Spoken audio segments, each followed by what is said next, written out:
Visakha steel plant ప్రైవేటీకరణను అడ్డుకునేందుకు కార్మికులు ఆందోళనలను ఉధృతం చేస్తున్నారు. పర్మనెంట్ ఉద్యోగులతో పాటు కాంట్రాక్టు కార్మికులు కూడా ఉద్యమంలో పాలుపంచుకుంటున్నారు. అర్ధరాత్రి దాటిన ఆందోళనను కొనసాగించారు. అటు వివిధ కోణాల్లో నిరసనలు పెద్ద ఎత్తున చేపడుతూ ఒత్తిడి తీసుకొస్తున్నారు. ప్లాంట్ ప్రైవేటీకరణను అడ్డుకునేందుకు ప్రత్యక్ష ఆందోళనలు మొదలయ్యాయి. నిత్యం కార్మికులు ఉద్యోగులు ఆందోళన బాట పడుతున్నారు. గత శనివారం ఉన్నట్లుండి 4200 మంది ఒప్పంద కార్మికుల తొలగింపుపై కార్మికులు పెద్ద ఎత్తున ఆందోళనకు దిగారు.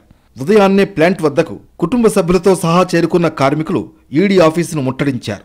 కొద్దిసేపు ఆ ప్రాంతం నిరసనలతో నినాదాలతో దద్దరిల్లిపోయింది. అయినప్పటికీ ఈడీ ఆఫీసు నుంచి ఎలాంటి స్పందన రాకపోవడంతో ఆగ్రహించిన కార్మికులు ఆఫీస్ అద్దాలను ధ్వంసం చేశారు. అధికారులు బయటకు రాకుండా అడ్డుకోవడంతో అక్కడ ఉద్రిక్త పరిస్థితి ఏర్పడింది. స్టీల్ ప్లాంట్ వద్ద ఈడీ ఆఫీస్ వద్ద భారీగా పోలీస్ సిఐఎస్ఎఫ్ బలగాలను మోహరించారు. కాంట్రాక్ట్ పీరియడ్ ఉన్నంతవరకైనా కార్మికులను కొనసాగించాలని డిమాండ్ చేస్తూ ఇలా అర్ధాంతరంగా తొలగిస్తే వారి కుటుంబాలు రోడ్డున పడతాయని పలు యూనియన్లు సంస్థను కోరాయి.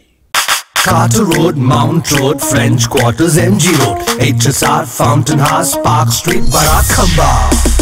We've been here, we've been there, Veka's been just everywhere.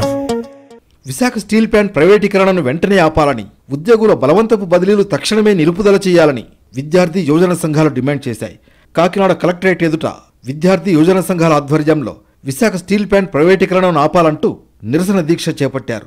నిర్వాసితులకు ఉపాధి కల్పించాలని, సొంత గనులు కేటాయించాలని, విశాఖ ఉక్కును సెయిల్లో విలీనం చేయాలన్నారు. అలాగే రాష్ట్ర కూటమి ప్రభుత్వం లడ్డూపై కాకుండా విద్యార్థుల భవిష్యత్తుకై పనిచేయాలని డిమాండ్ చేశారు.